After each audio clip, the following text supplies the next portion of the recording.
أعوذ بالله من الشيطان الرجيم. بسم الله الرحمن الرحيم. طه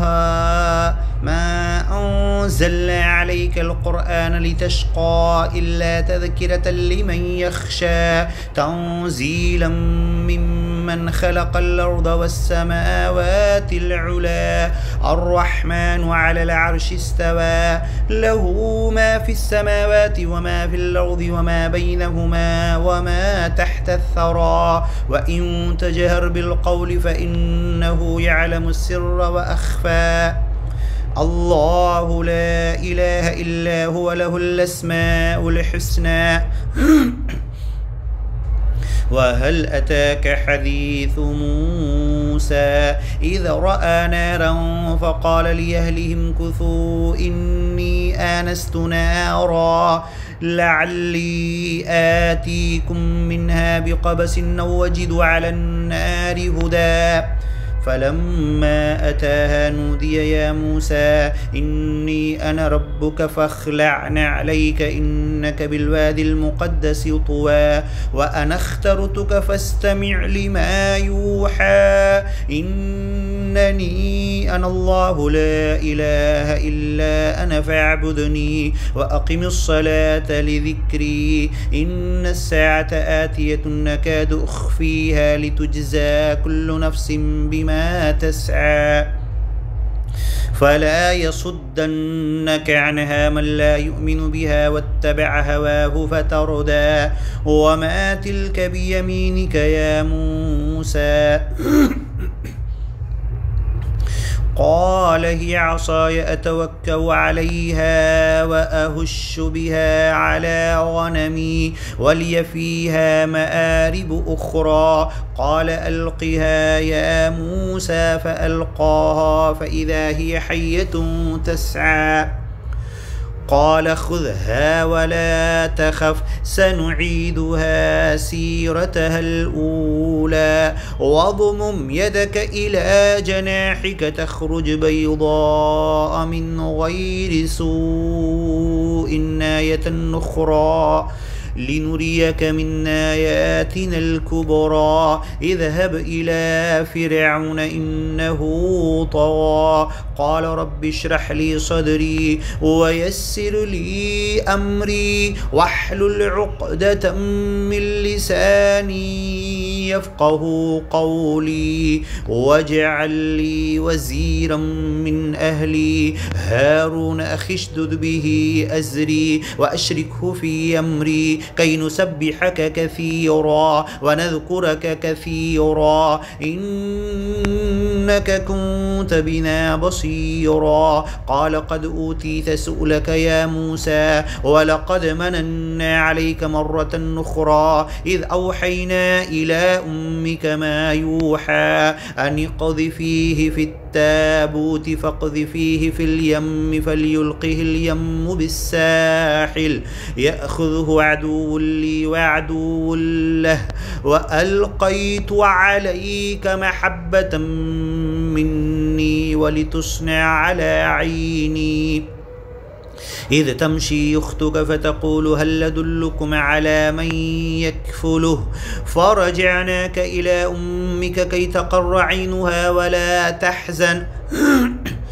وقتلت نفسا فنجيناك من الغم وفتناك فتونا فلبثت سنين في أهل مدين ثم جئت على قدر يا موسى واصطنعتك لنفسي اذهب أنت وأخوك بآياتي ولا تنيا في ذكري اذهبا إلى فرعون إنه طغى فقولا له قولا لينا لعله يتذكر أو يخشى قال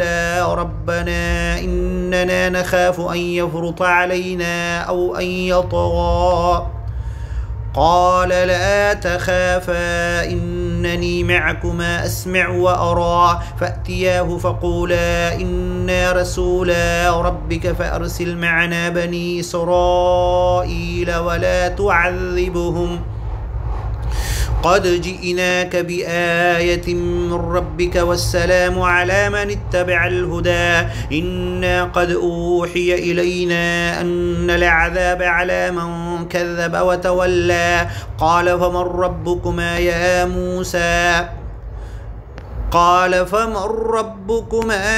موسى قال ربنا الذي أعطى كل شيء خلقه ثم هدى قال فما بال القرون الأولى قال علمها عند ربي في كتاب لا يضل ربي ولا ينسى الذي جعل لكم الأرض مهدا وسلك لكم فيها سبلا وأنزل من السماء ماء فأخرجنا به أزواجا من نبات شتى كلوا وارعوا ونعامكم إن في ذلك لآيات لأولي النهى منها خلقناكم وفيها نعيدكم ومنها نخرجكم تارة أخرى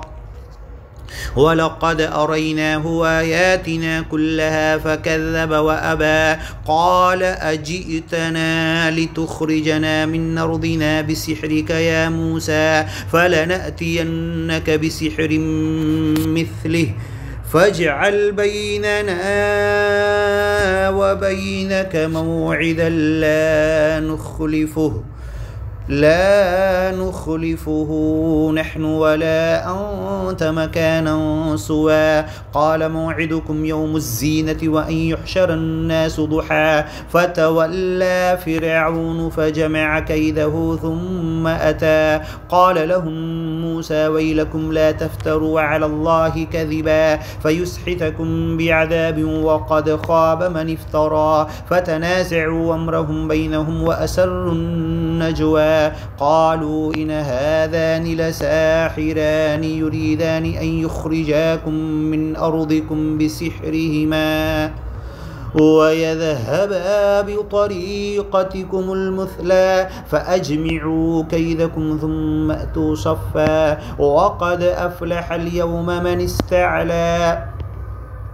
قالوا يا موسى إما أن تلقي وإما أن نكون أول من نلقى قال بل ألقوا فإذا حبالهم وعصيهم يخيل إليه من سحرهم أنها تسعى فأوجس في نفسه خيفة موسى قلنا لا تخف إنك أنت الأعلى وألق ما في يمينك تلقف ما صنعوا إنما صنعوا كيد ساحر ولا يفلح الساحر حيث أتى فألقي السحرة سجدا قالوا آمنا برب هارون وموسى قال آمنتم له قبل أن ناذن لكم إنه لكبيركم الذي علمكم السحر فلأقطعن أيديكم وأرجلكم من خلاف ولأصلبنكم في جذوع النخل ولتعلمن أينا شد عذابا وأبقى قالوا لن نؤثرك على ما جاءنا من البينات والذي فطرنا فاقض ما أنت قاض إنما تقضي هذه الحياة الدنيا إنا آمنا بربنا ليغفر لنا خطايانا وما أكرهتنا عليه من السحر والله خير وأبقى إنه من يأت ربه مجرما فإن له جهنم لا يموت فيها ولا يحيا ومن يأته مؤمنا قد عمل الصالحات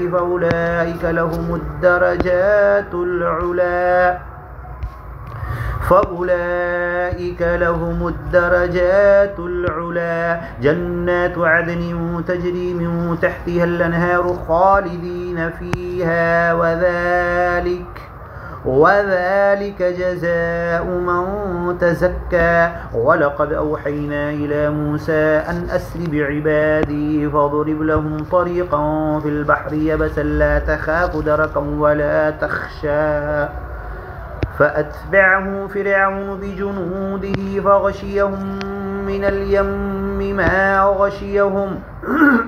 وأضل فرعون قومه وما هدى يا بني إسرائيل قد أنجيناكم من عدوكم وباعدناكم جانب الطور الأيمن ونزلنا عليكم المن والسلوى كلوا من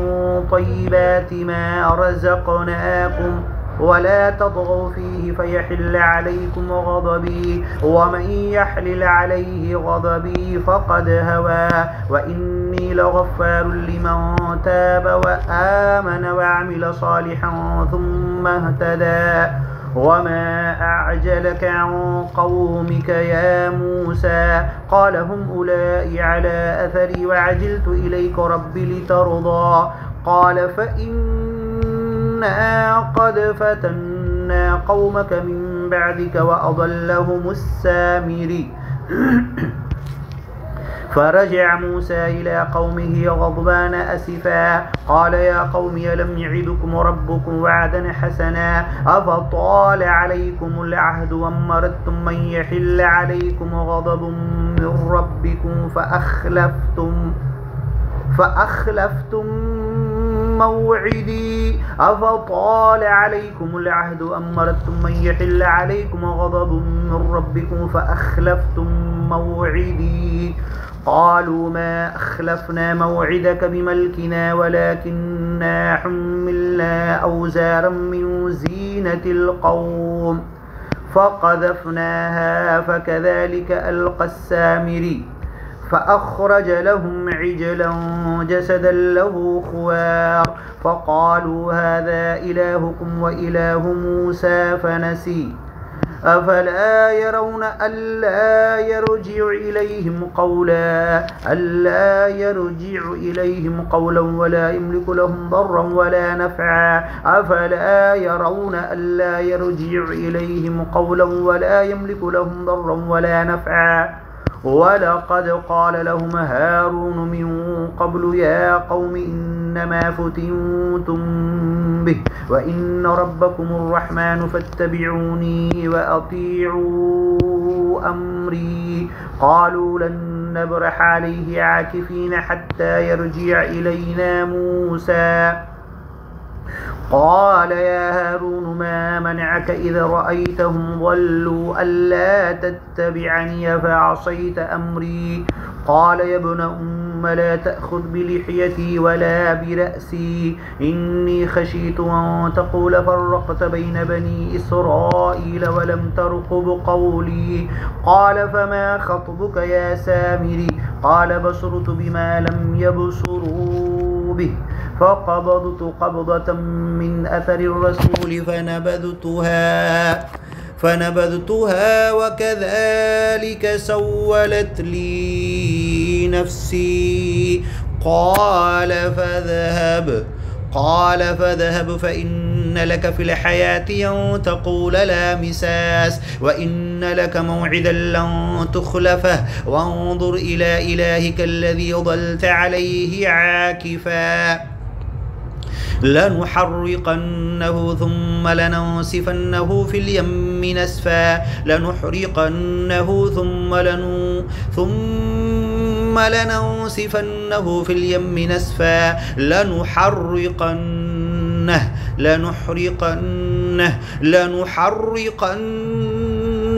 ثم لننسفنه في اليم نسفا إنما إلهكم الله الذي لا إله إلا هو وسع كل شيء علما كذلك نقص عليك من أنباء ما قد سبق وقد آتيناك من لدنا ذكرا من أعرض عنه فإنه يحمل يوم القيامة وزرا خالدين فيه وساء لهم يوم القيامة حملا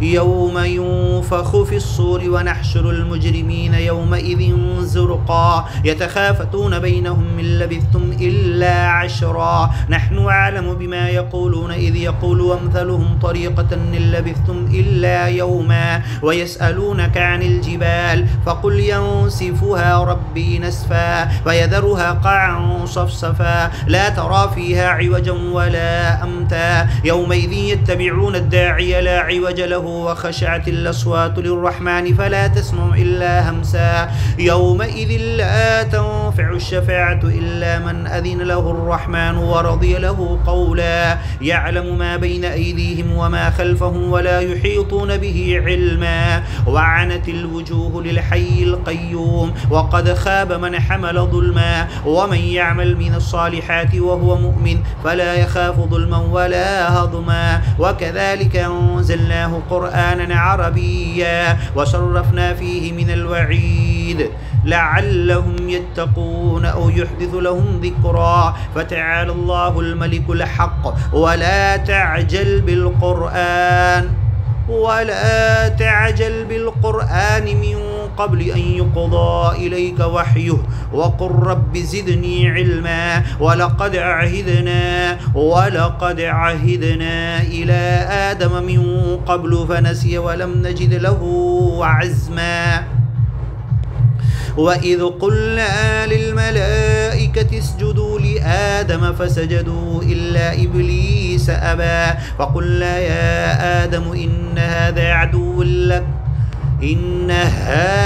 عدو لك ولزوجك فلا يخرجنكما من الجنة فتشقى إن لك ألا تجوع فيها ولا تعرى وأنك لا تظمأ فيها ولا تضحى فوسوس إليه الشيطان قال يا آدم هل أدلك على شجرة الخلد وملك لا يبلى فأكلا منها فبدت لهما سوآتهما وطفقا يخصفان عليهما من ورق الجنة وعصى آدم ربه فغوى ثم اجتباه ربه فتاب عليه وهدى قال اهبطا منها جميعا بعضكم لبعض عدو فإما يأتينكم مني هدى فمن اتبع هداي فلا يضل ولا يشقى ومن أعرض عن ذكري فإن له معيشة ضنكا ونحشره يوم القيامة أعمى قال رب لم حشرتني أعمى وقد كنت بصيرا قال كذلك أتتك آياتنا فنسيتها وكذلك اليوم تنسى وكذلك نجزي من أسرف ولم يؤمن بآيات ربه ولعذاب الآخرة أشد وأبقى أفلم يهد لهم كم أهلكنا قبلهم من القرون يمشون في مساكنهم إن في ذلك لآيات لأولي النهى ولولا كلمة سبقت من ربك لكان لزاما وأجل مسمى فاصبر على ما يقولون وسبح بحمد ربك قبل طلوع الشمس وقبل غروبها ومن آناء الليل فسبح وأطراف النهار لعلك ترضى ولا تمدن عينيك إلى ما متعنا به أزواجا منهم زهرة الحياة الدنيا لنفتنهم فيه ورزق ربك خير وأبقى وأمر أهلك بالصلاة واصطبر عليها لا نسألك رزقا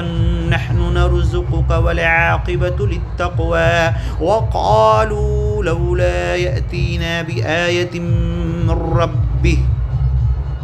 أولم تأتهم بينة ما في الصحف الأولى ولو أنا أهلكناهم بعذاب من قبله لقالوا ربنا لولا أرسلت إلينا رسولا فنتبع آياتك من قبل أن نذل ونخزى قل كل متربص فتربصوا فستعلمون من أصحاب الصراط السوي ومن اهتدى صدق الله ومن أصدق من الله قيلا ومن أحسن من الله حديثا ومن جاء بالصدق وصدق به أولئك هم المتقون قد تم سورة طه व इंशाअल्लाह सयलीही सूरतुल अंबिया इंशाअल्लाह फ़ी बाद नक़रा।